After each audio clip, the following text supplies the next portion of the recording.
Hello everybody, this is Etho, and we are back at it again with another Let's Play episode today.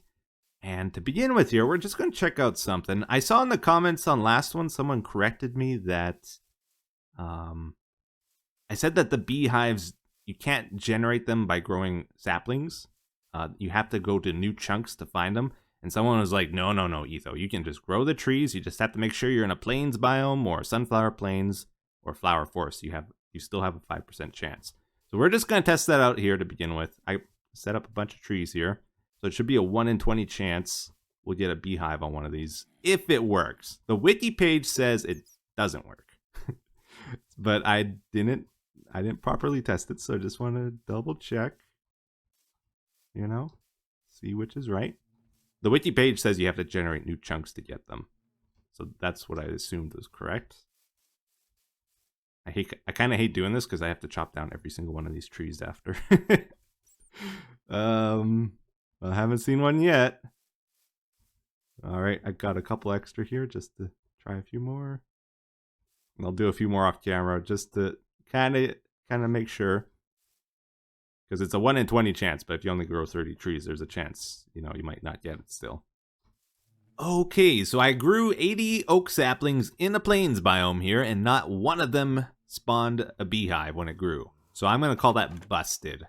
I do feel like that's a great idea, though, to be honest. Like, maybe in flower forests, if you grow a tree, you have a 5% chance of spawning in a beehive. That way they would be farmable in some way. And, like, if you didn't want to go exploring to get them, or if you couldn't, you would have an option, like another way of doing it, right? Like, in my world, I would have preferred to just generate it. I didn't want to go exploring for it, but I had to. Because it's an older world, and I don't want my world size to get bigger. Or stuff like that, right? Yeah, so I think that'd be cool. But I don't think they should do it for every biome, because then you run into issues where, like, maybe it'll break some tree farm designs and stuff. I don't think that'd be good. So maybe just pick a biome where that happens. Would be best, in my opinion. Add a little bit more interest to the game that way, too. But anyways, something we got to do here. I actually need carrots. So this is my old mini farm design. I've built like 4 or 5 different mini farms in my world, and most of them are broken, or they keep breaking, right? This doesn't work anymore because it requires darkness to cause the crop to pop off, and now half slabs let light through them, right? So that doesn't work. You need a full block to block out all the light. So now when we do that, it'll be gone, right? So I was just messing around with another design here because we need carrots for a project today. Very simple, just like this, right? We're going to load this up with bone meal. Okay, so we got these loaded up with bone meal now. I also put water nearby here. You got to keep the cropland hydrated, right? If this is not enough storage, if you want more, like all the bone meal in the world, you can just add some hoppers onto the side here. And if you really want to go crazy, throw some chests, as many as you want on top as well. Something else I didn't mention is to automatically pick up the crops, you want to put a hopper underneath the farmland. So that'll pick it up through the farmland block, actually, and we'll put it into a chest here. What I like to do is put a slab here as well, so most of the crop, or most of the plants don't land where I'm standing. They'll land on the farmland. A few will land where I'm standing, and I can pick those up to keep my inventory full, but like not enough that they'll start despawning on us. Have some ladders here to escape. Oh, I'm missing something. I think I ran this up to the piston like that. Okay, I just double checked my creative world, like where I built this originally, and I didn't do it like that. As it is right now, it's pretty bad. It like breaks every second one or so. And it wasn't doing that in the creative world, but I also put this differently. The one I built in the creative world was the piston on this side, so this redstone here activates it. I don't know if that would make much of a difference, so I guess let's figure it out. It still glitches out. So something, I think because my world's laggy, it doesn't work as well, maybe. Yeah, so the layout is exactly the same, I'm pretty sure. But I'm going to show you the creative world version here, just to show you I'm not crazy. See, it works. So I think my Let's Play world's just kind of laggy, and it doesn't work as well, so maybe I need to try to fix it. Okay, so I decided to come up with another design here, because that light-based one was giving me a bit of trouble, actually. Sometimes it would work, and sometimes it wouldn't. I think it works always if you build it underground, but if it's above ground, it can be a little bit tricky. So I came up with something a little weird here. I'm just going to run on some hoppers to a chest. The idea with this one is we're going to have some sticky pistons, one over here to bounce the farmland back and forth. That's going to be our farmland block. And I guess we can cover that and that. Then we run some blocks over here. Break this. Redstone torch here, and repeater set at 2. So the idea is pistons like instantly retract, but it takes 2 ticks to extend. So we want this to retract as soon as possible. Like once we grow the crop on it, we want it to move as soon as possible. So on the retraction, it's like instant. Yeah. And then that other piston like brings it back as soon as it can too. So it's like a double retract. So it pops off the crop. It doesn't rely on a light. Hoppers pick up the crop underneath, put it in the chest. We got double hoppers. And it should be good, I think. So then we can like build it up however we want here. It's a little slow though. Oh, let me eat here. Oh yeah, there's that problem too. Sometimes I look in the hopper. This is a rate of it. It's not great, but it for sure grows them every time, and it'll work. All right, how we doing here? We got a few. All right, good stuff. So next up here, we're gonna add a little feature onto the Etho's lab. An auto bottle filler was highly suggested on last episode's comments, so let's go ahead and do it. It's very simple, very easy to do. So the way we used to do this, the way we would fill it up, we would fill up our inventory with something, right? And then we would just go on the water, shift, right click, and the bottles would pop out of our inventory, land in the hopper here. But now in Minecraft 1.15, they added a cool little feature here. If we put water in front of a dispenser, so we're gonna do that, water right in front of this dispenser, hopper underneath. If we put empty bottles in that dispenser, it will be able to automatically fill them with water. So that's pretty cool, pretty cool. So what we gotta do is check if there's any bottles in here, and we do that with the comparator. Right, and then we run that into a redstone torch over here, back up to the dispenser. And then we just gotta fill this up with bottles. If there's an empty space, the water bottle will go in the dispenser, but if it's full, we gotta keep this thing full. That way it'll shoot out the water bottle into the hopper here. And then all we gotta do is kickstart this to get it going. Yeah, so it's gonna keep going until this is totally filled up and there's like one left in here, right?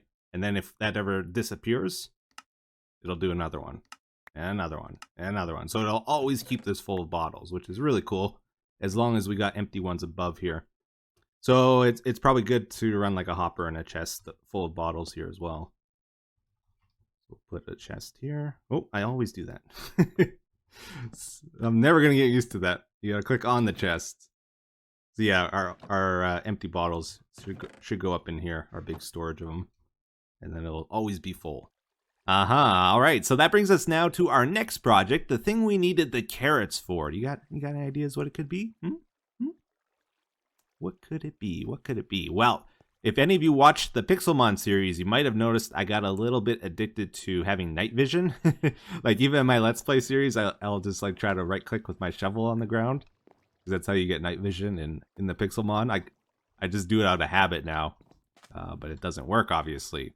So with the new brewing stuff, I decided to challenge myself. I kind of wanted to create a new brewing system. And I wanted some way of like having night vision auto brewing in our world. So I created a new brewing system. I call it the Indie Brewer, which is running right now. Basically, we can come up to here at any time, step on the pressure plate, and get a lovely dose of the night vision. I think I'm going to show you this during the daytime, though, because those mobs are pretty brutal at night. They were making it a little too difficult. But yeah, this thing's pretty neat. It fits in a 5x5 area, like all the redstone and stuff. I managed to get it pretty compact. I'm pretty proud of that.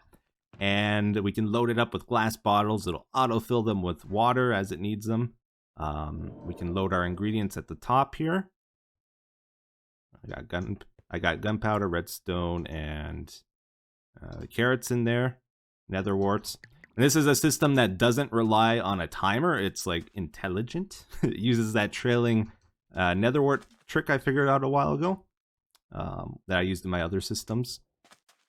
And it's set up in such a way, like it's going to keep going and keep going until it either runs out of empty bottles or it runs out of space for the night vision potions to go.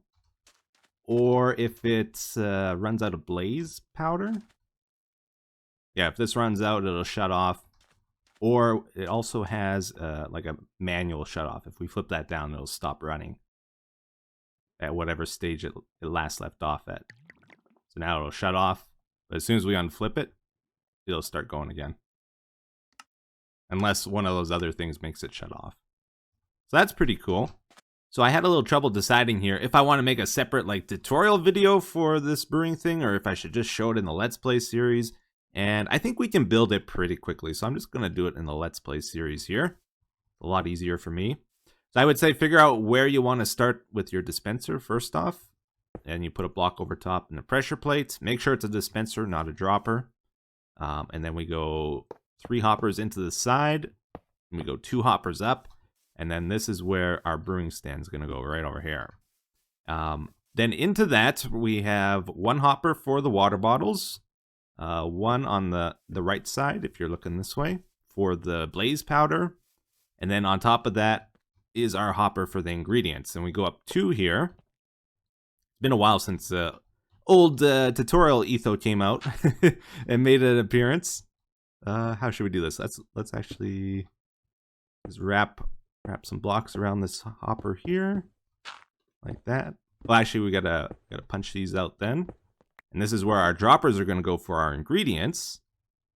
So we go boop, boop, boop, and boop, all facing into the hopper here.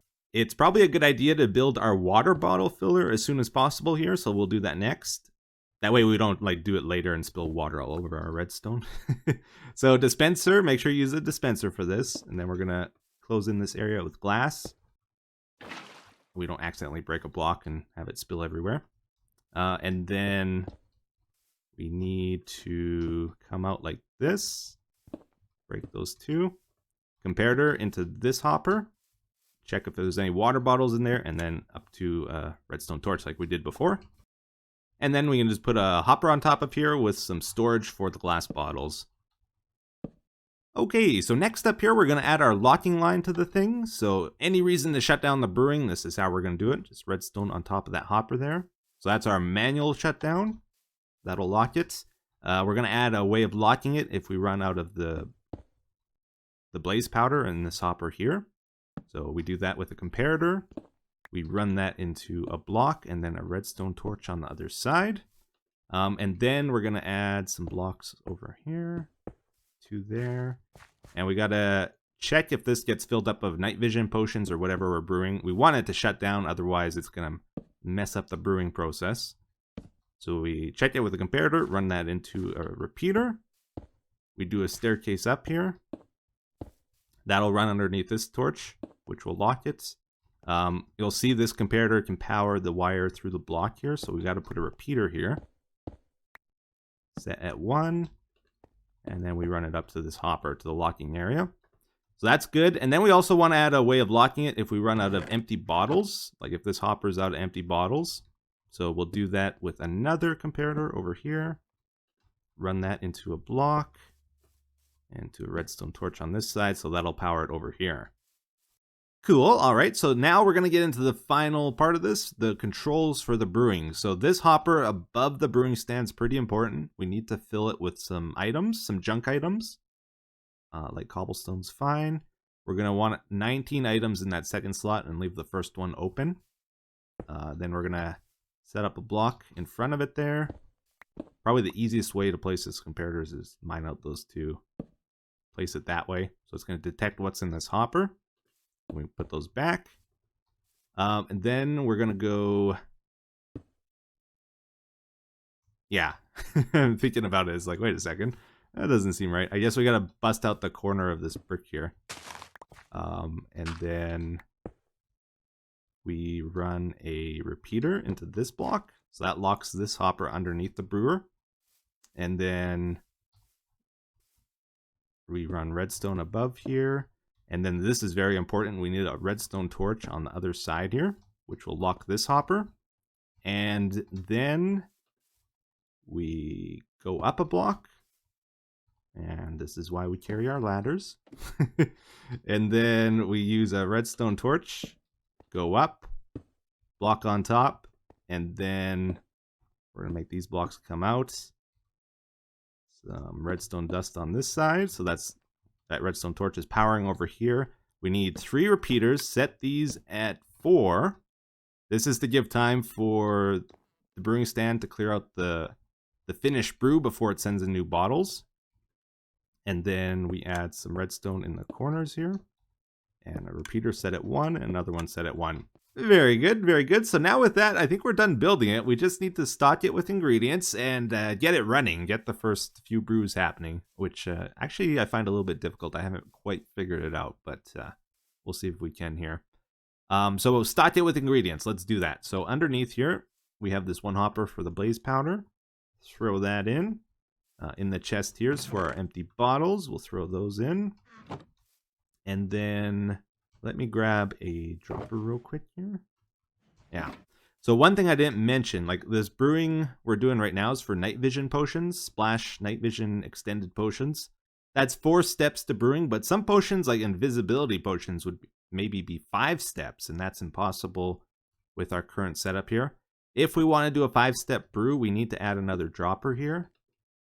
Run that on top, and then like have a hopper or a barrel or something over here.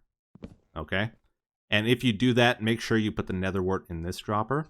But since we're only doing a 4-stepper, I'm going to remove that. And the nether wart goes into that one. The order you put these in does matter quite a bit. You want the nether wart to shoot out last. This is the one that activates last because it has to go through all this delay. Second to last is over here, which I will probably use for redstone. I don't have a lot of redstone. I'm going to have to go mine some more after this. And then if you have gunpowder, put it in one of these. Alright, and then your main ingredient should probably be the first thing that gets put in. Alright, so that's all loaded up, ready to go. We have to kickstart the auto filler, because it doesn't like to do that. So to do it, I think we can just put like one object in here and take it out. Yeah, so that's gonna go.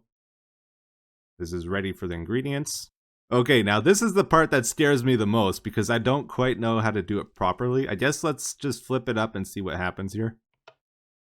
So the blaze powder is going in, that's good. I don't think it activated the ingredients though. Okay, I see what happened here. I have the barrel I broke stuck in there. I think if we just replace that with the nether wart, it might be fine. I just grabbed a nether wart out of it. I think it'll be okay if we do that. So it starts with a nether wart. They'll end with a nether wart because that comes out last. We'll have a couple junk potions in there we can just take out. They never got brewed. But otherwise, I think it's going to be okay now. Yeah, here comes the carrot. So awkward potion with a carrot. That'll make a night vision.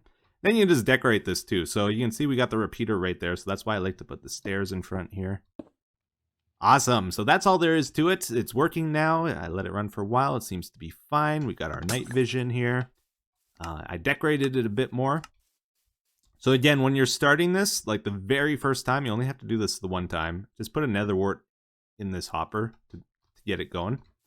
Couple other things to comment on. Like obviously you don't need to run it into a dispenser. You can run into storage if you want to store them or whatever. That's fine.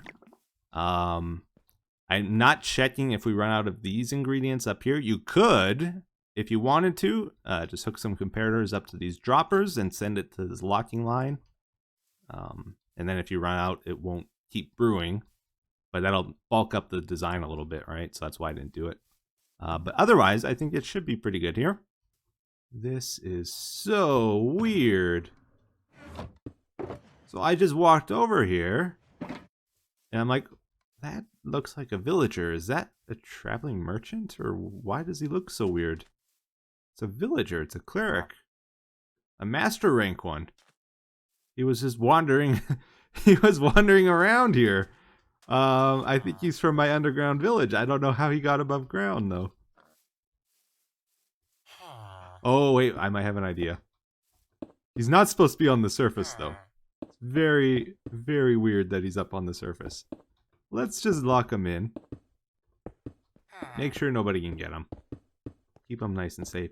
Did he get out through the school, I wonder? That's the only thing I can think of. Let's go down. The llamas unfortunately died that were in the llama-vator. Because I think the only way they could possibly get to the surface is over here. Oh, it is open. So maybe he went up here. So it might have been a baby then that grew up. But no, it's a master rank guy. Like, it shouldn't have been able to fit in there. I don't know. That's strange. But yeah, anyways, we were supposed to work on the bee stuff today, but I don't think we're gonna have time to get to it here. And I also, like, I got distracted with the brewing stuff, but also kind of wanted to get more honeycombs saved up here, so I've just been letting this run so that we can just make several stacks of the beehives like right away when we're building it. But I also ran into a little bit of a problem here. Like, I've been trying to perfect the design a little bit. I noticed one thing, for example, like as I was testing it, when I had the glass at this level, sometimes the stuff would shoot outside the glass. I need the too high area here. And I also kind of prefer this because I can easily walk in here and breed the bees or whatever when I'm setting it up. So I think that's good like that with the too high area. But I had an issue here. You can see one of these honeycombs is full. For some reason, like there was a shear in there, but it didn't activate. Which is very strange. I feel like it maybe glitches out. Like if the chunk is lazy loaded or something, maybe it doesn't work the same. And if it gets stuck like that where the honeycomb's full, it'll never clear itself. So I think I'm going to have to avoid using the observers in the design here, actually. I think it can glitch out. I'm not sure why, though. Like, I can manually fix it if I want. I just have to flip that. But that's going to keep happening with this design. So I think I might switch over to like a timer-based system instead. Like set up a hopper clock that just activates it every so often, like the time it takes them to collect the flowers and produce the honey. So if you're ever wondering, like, where does Etho get his redstone from? Like, really, I never see him getting redstone. It's from down here.